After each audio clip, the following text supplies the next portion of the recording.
सब सुखप्रद गुरुदेव है, यह निश्चय उदान प्रेम सहित पूजन करे प्रभु की प्रतिमा। हमारा अगला सत्संग 16 मार्च 2025 को होगा परमजीत सिंह जी के यहाँ अंबाला में। तो सभी सत्संगियों से अनुरोध है कि ज्यादा से ज्यादा संख्या में 16 मार्च को अंबाला पहुंचे। उसके बाद मीरपुर का अगला मासिक सत्संग 6 अप्रैल 2025 को होगा और उसी दिन रामनवमी भी है।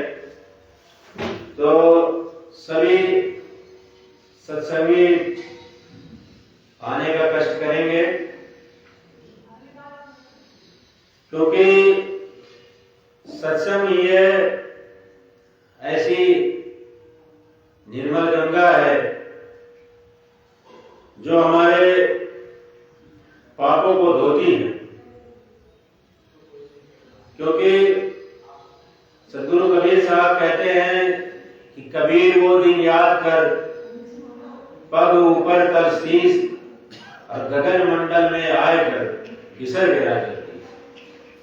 सद्गुरु कबीर साहब कह रहे हैं कि जब गर्भ में था तब तो उस परम पिता परमात्मा से निवेदन किया कि मैं बाहर जाऊंगा तो भजन करूंगा, लेकिन यहाँ पे संसार में आने के बाद में माया में ऐसा भूल जाता है, फिर वो माया को इतना ज्यादा महत्व देता है कि भजन करना ही भूल जाता है।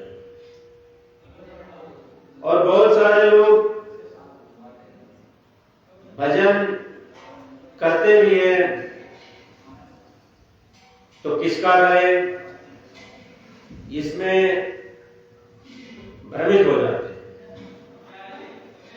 क्योंकि कहें कि प्रभुता को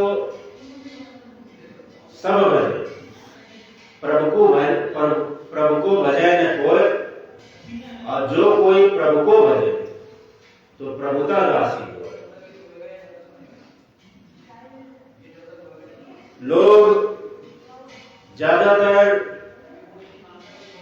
ये देखते हैं कि चमत्कार कहां हो रहा है, वहीं पे जाते हैं सत्संग में। लेकिन सद्गुरु कबीर साहब कहते हैं कि पकड़ ले मूल छोड़ दे शाखा। उन्होंने कहा कि लोग तमाम तरह के देवी देवता, पीर, पैगंबर और या किसी के बारे में भी थोड़ा सा चमत्कार या रूहानी बातें सुनते हैं, उसी को ही ईश्वर मान के बैठ जाते हैं। पहली बात तो यह है कि ज्यादातर लोग अध्यात्म में विश्वास नहीं करते, और अगर कुछ लोग विश्वास करते हैं और भक्ति के रास्ते में आते हैं तो इतने सारे पंथ, इतने सारे मत, इतने सारे धर्म कि वो भ्रमित हो जाता है कि किसकी भक्ति करे। कबीर साहब ने बताया कि जितने ये देवी देवता है सब उसी परमपिता परमात्मा से ही इनकी उत्पत्ति हुई है।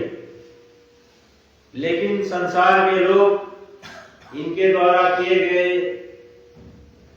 जो चमत्कारों की वजह से इन्हीं को पूजना शुरू कर दिया। क्योंकि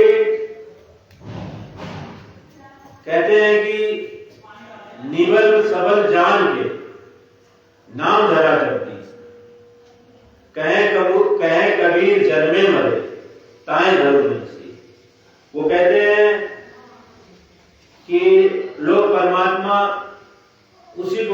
मानते हैं जिसने कुछ यहाँ जन्म लेके कुछ चमत्कार, कुछ दैवी शक्तियां दिखाई, उसी को असल परमात्मा मान के बैठ जाते हैं और उसी की भक्ति करने लगते हैं।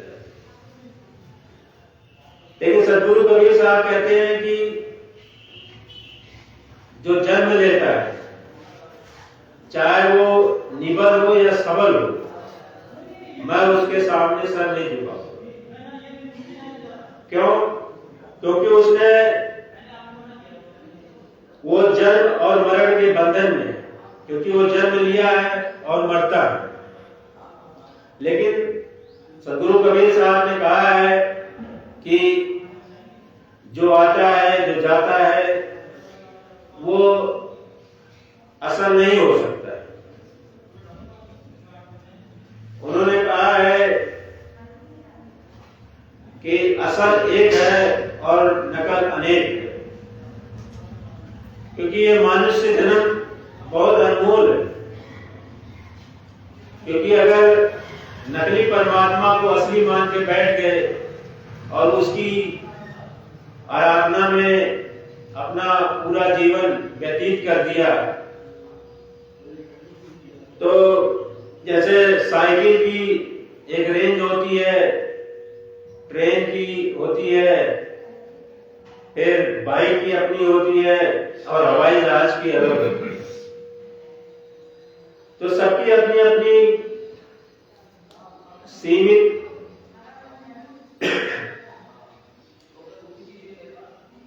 सबकी अपनी अपनी एक सीमा है और वो वहीं तक पहुंचा सकता है। लेकिन अगर आपको ज्यादा दूरी तय करनी है और कम समय में, तो आपको हवाई जहाज का सहारा लेना पड़ेगा। इसी तरह से है कि जो असल परमात्मा है वो कभी ना तो जन्म लेता है ना मरता है।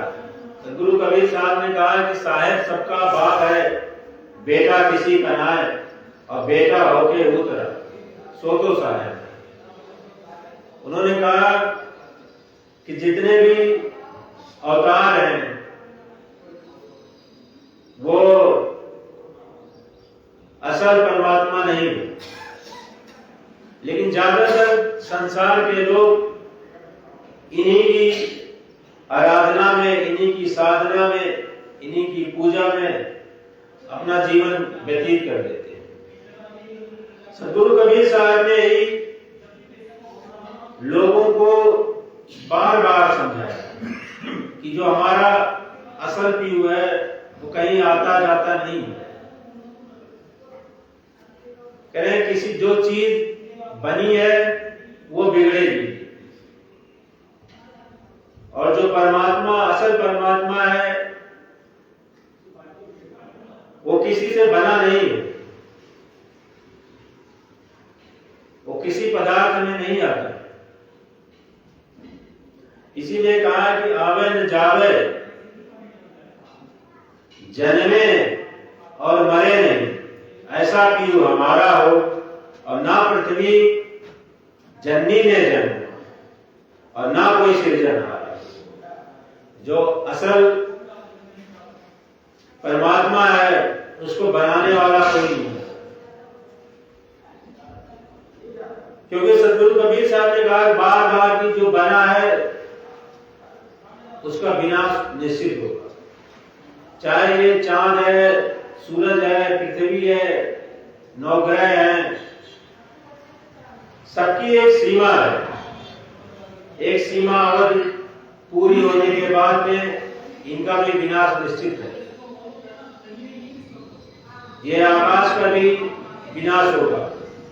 सदगुरु कबीर साहब ने यहां तक कहा कि स्वर्ग का भी एक समय सीमा है। इसीलिए सदगुरु कबीर साहब ने कहा वो अमर लोग, वो सतलोक के वासी होने चाहिए जिससे काल कभी भी आपको 84 लाख योनियों में दोबारा न धकेल सके। क्योंकि भक्ति तो आप उसी मनोयोग से कर रहे हैं, उसी लगन से कर रहे हैं, उसी मेहनत से कर रहे हैं, लेकिन असल की ना करके नकल की कर रहे हैं। तो नकल की करने के कारण वो निरंजन के जाल में ही रह जाएगा। इसीलिए उन्होंने कहा है कि कट सकता नहीं अस्त्र से, अग्नि भी नहीं जला सकती, उड़ सकता नहीं हवा से, वर्षा भी नहीं बुझा सकती। उन्होंने कहा कि जो असल सार शब्द है वो अग्नि जल वर्षा किसी भी अस्त्र शस्त्र से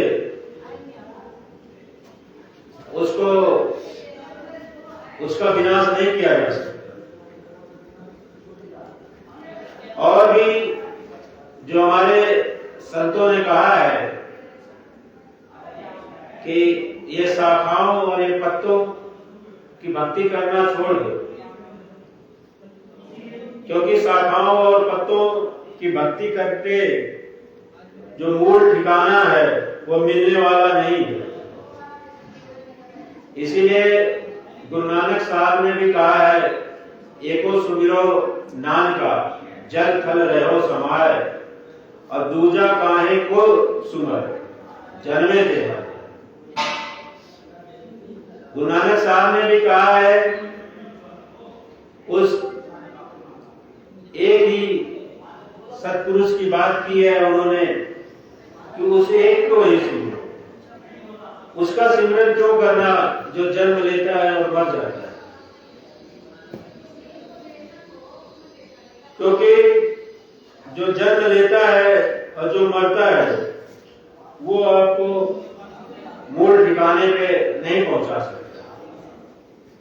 क्योंकि कहें कि जहां पुरुष कहवा कछुनाई, कहें कबीर हम जाना, और हमारी सैन लगे जो कोई पहुंचे मूल ठिकाना। उन्होंने कहा कि जहां वो अनामी पुरुष रहता है वहां पे ये चांद सूरज नहीं है, और उनकी जो भक्ति करके ही हम असल धाम को जा सकते हैं। क्योंकि ज्यादातर लोग क्या है कि भक्ति में भी आते हैं तो कोई ना कोई अपनी परेशानी या इच्छाएं लेके आते हैं, और बहुत से लोग ये दावा करते हैं कि आपके कष्ट दूर हो जाते हैं। लेकिन जो भक्ति है, सतगुरु कबीर साहब ने जिस भक्ति की बात की है वो निष्काम भक्ति की बात है। ऐसी भक्ति जो कामना रहित, क्योंकि कामनाओं और इच्छाओं की पूर्ति भक्ति द्वारा करने से अगर आपको कुछ हासिल भी होता है, कुछ लाभ भी होता है, तो ये तब तक के लिए है जब तक आप जीवित हैं। और ये शरीर छूटने के बाद में उस शक्ति का, उस वैभव का, उस धन दान का कोई लाभ नहीं। इसीलिए सतगुरु कबीर साहब ने कहा कि कबीरा सो धन संचिए जो आगे को। उन्होंने कहा ऐसा धन संचय करो जो इस जीवन के बाद का हो, क्योंकि जो यहाँ का धन है जब तक सांसें चल रही हैं तभी तक के लिए है। उसके बाद तो घर से बाहर निकाल के रख दिया जाता है। क्योंकि जैसे ही व्यक्ति की मृत्यु होती है तो लोग कहते हैं कि इनको घर से बाहर निकाल के लिटा दो। तो जब तक सांसें चल रही है तभी तक आपका घर है और तभी तक ये सारा संसार है। इसीलिए सदगुरु कबीर साहब ने कहा कि समझदार वो है जो परमात्मा की भक्ति करता है और अपनी भक्ति की पूंजी इकट्ठा करता है और ना कि माया के लिए वो भक्ति करता है। जो माया के लिए भक्ति करता है उसको सदगुरु कबीर साहब ने नादान कहा। उन्होंने कहा है कि मैंने लोगों को बहुत समझाया कि डाल पत्तों और शाखाओं की भक्ति मत करो, जड़ को करो, लेकिन लोग फिर भी नहीं मानते। उन्होंने कहा कि न समझाए समझे अजब दुनिया दीवानी है, सर वहां जाके पटकती है जहां पत्थर होता है। सदगुरु कबीर साहब ने जिन पाखंडों का खंडन किया था और जिस भी बात का विरोध किया था, बड़े अफसोस की बात है कि उन्हीं पाखंडों को और बढ़ावा मिल रहा है और जहां पे 600 वर्ष पूर्व सदगुरु कबीर साहब ने जिस भी सामाजिक बुराइयों और परमात्मा की गलत तरीके से जो भक्ति कर रहे थे, साधना कर रहे थे, उस गलत धाराओं की, गलत सामाजिक बुराइयों की, पाखंडों की उन्होंने जिसका खंडन किया था 600 वर्ष पूर्व, वो आज और बड़े बृहद रूप में हो रही है। चाहे उन्होंने मूर्ति पूजा का विरोध किया हो, चाहे गंगा स्नान का किया हो, लेकिन सब चीजें और बड़े स्तर पे हो रही है। लेकिन समाज को और सुधार की दिशा में जाना था, लेकिन अफसोस है कि सदगुरु कबीर साहब की जो बातों को बहुत ही कम लोगों ने अमल किया और ज्यादातर लोगों की भीड़ वही देखी जाती है जहां पे इच्छाओं और परेशानियों की दूर करने की बात होती है। और सदगुरु कबीर साहब की जो भक्ति में मुक्ति की बात होती है, इसलिए सदगुरु कबीर साहब के जो पंथ में बहुत कम लोग जुड़ते हैं और बहुत कम लोगों को सदगुरु की बात समझ में आती है। ये समझिए कि वो लोग बहुत भाग्यशाली है जिनको सदगुरु कबीर साहब की दया है कि वो लोग कबीर पंथ से जुड़े हुए हैं और उनको कबीर साहब की बातें उनको समझ में आती। नहीं तो ज्यादातर लोग सदगुरु कबीर साहब को एक समाज सुधारक और कबीर मान के बैठ जाते हैं, क्योंकि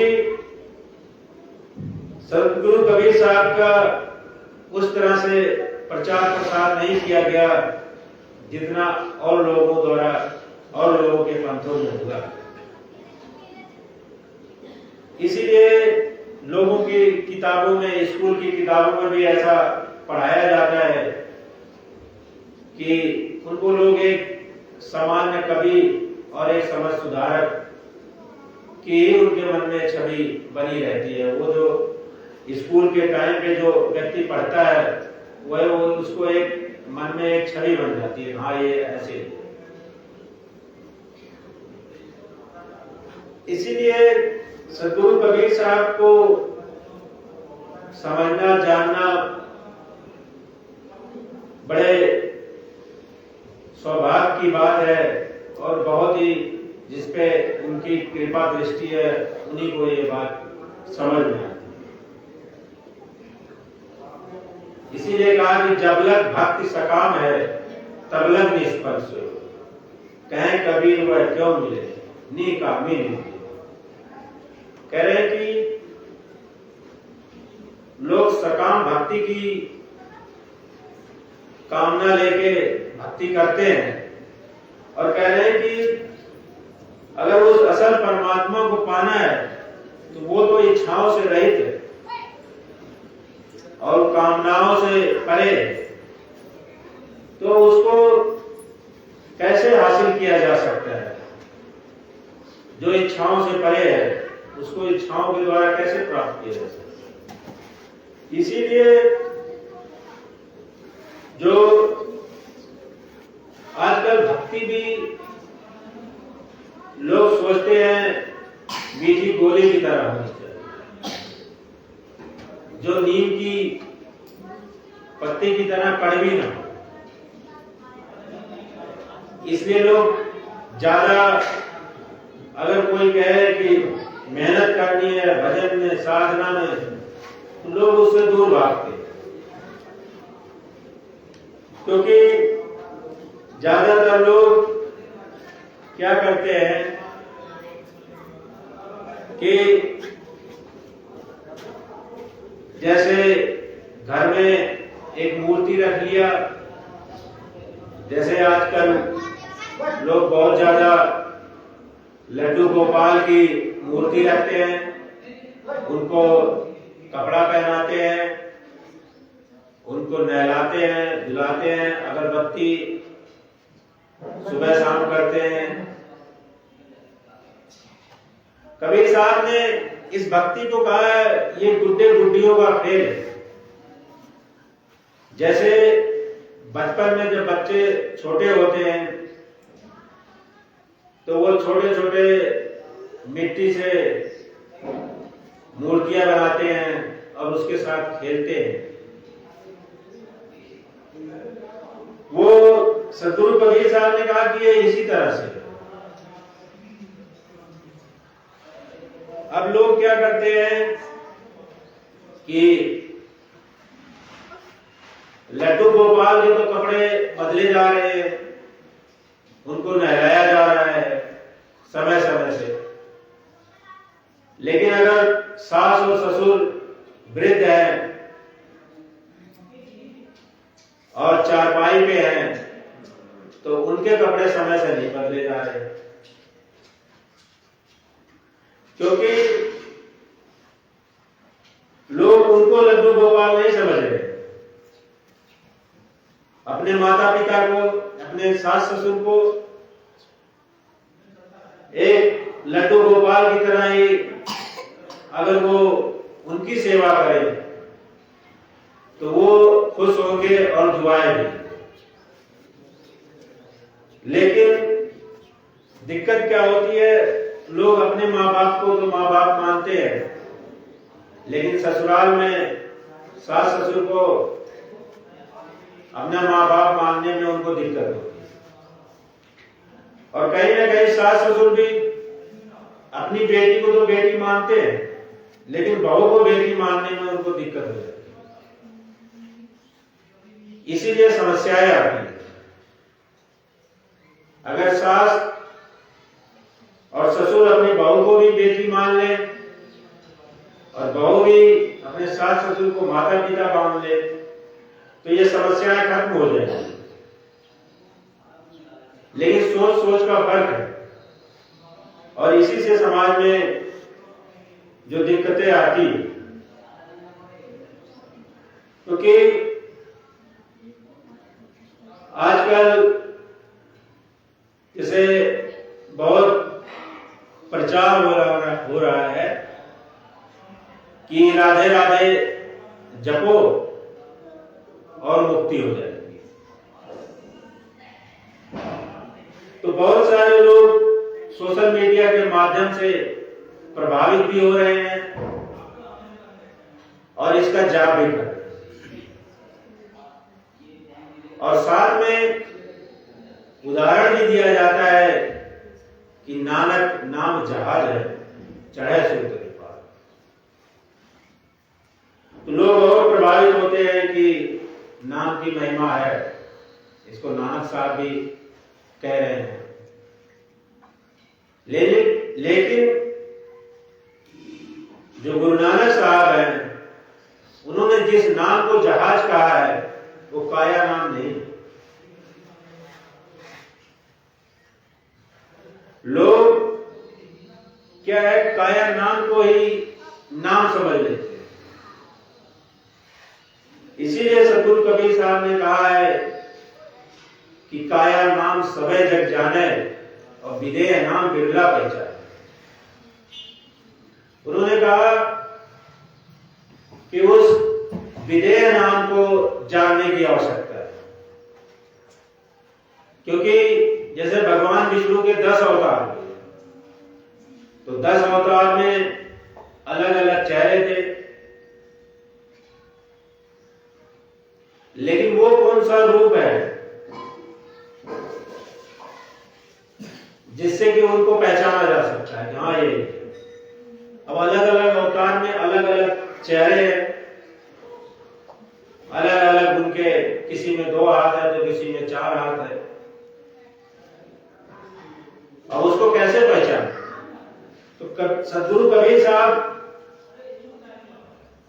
उसी को, उस विदेही को नाम कह रहे हैं, वो जो रूप है जो बदलता नहीं, क्योंकि ये शरीर की आकृति है वो तो हर अवतार में बदल गई, लेकिन वो कौन सा रूप है जो बदला? अब हर अवतार में अलग अलग नाम है और लोग उसी का नाम का जाप कर रहे हैं। तो सतगुरु कबीर साहब ने इसीलिए कहा है कि जो काया नाम है उसका जाप करने से कल्याण नहीं होगा, क्योंकि ज्यादातर लोग उसी को मुक्ति का साधन मान लेते हैं। लेकिन जो गुरु नानक साहब ने कहा कि नानक नाम जहाज है, वो असल सत्पुरुष के लिए कहा, असल सार शब्द के लिए कहा, ना कि काया नाम को कहा। और जिन गुरुओं को ये समझ नहीं है कि गुरु नानक साहब ने किसको, किस नाम को जहाज कहा है, वो जो जिस चीज को जानते हैं वो उसी के हिसाब से उनकी कही गई बाणियों को फिट करना चाहते हैं, लेकिन ये उनकी नासमझी है। सतगुरु कबीर साहब ने और गुरु नानक साहब ने भी उस विदेही नाम को जहाज कहा, जो अक्षर भाषा में नहीं आता। और बहुत लोग भ्रमित हो जाते हैं कि अक्षर भाषा में आता नहीं है तो है क्या नाम, क्या नाम? जैसे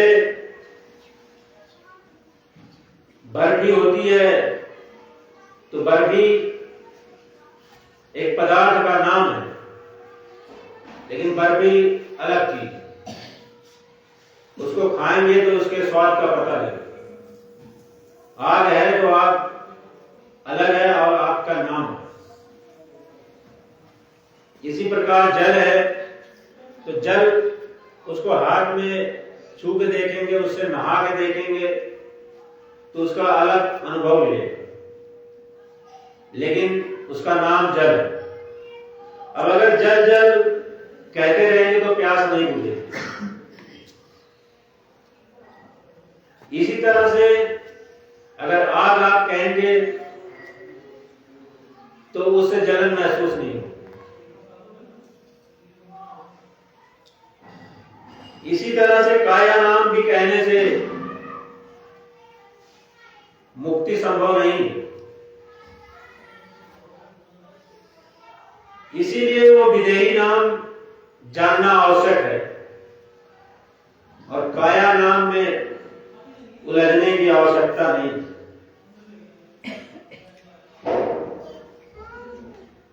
कहें कि शब्द अखंड होत है दिन राती, ना कोई पूजा ना कोई पाती। जो वो शब्द है तुम्हारे अंदर ही है, उसको किसी पूजा पाती या अगरबत्ती की आवश्यकता नहीं है, वो अखंड है।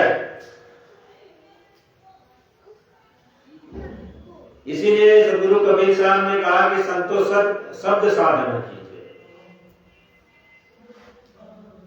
उन्होंने शब्द की साधना पे जोर दिया है, वो विदेही नाम को। सदगुरु कबीर साहब ने किसको नाम कहा है, गुरु नानक साहब ने किसको नाम कहा है, ये लोग समझ ही नहीं पाते। और बड़े बड़े गुरु हैं, हर तरह की बातें करते हैं, अच्छी भी बातें करते हैं, लेकिन बड़े अफसोस की बात है कि सदगुरु कबीर साहब किस नाम की बात कर रहे हैं, किस राम नाम की बात कर रहे हैं, गुरु नानक साहब किसकी बात कह रहे हैं कि नानक नाम चढ़दी कला, किसको कह रहे हैं। ये लोगों को समझ का बहुत अभाव है।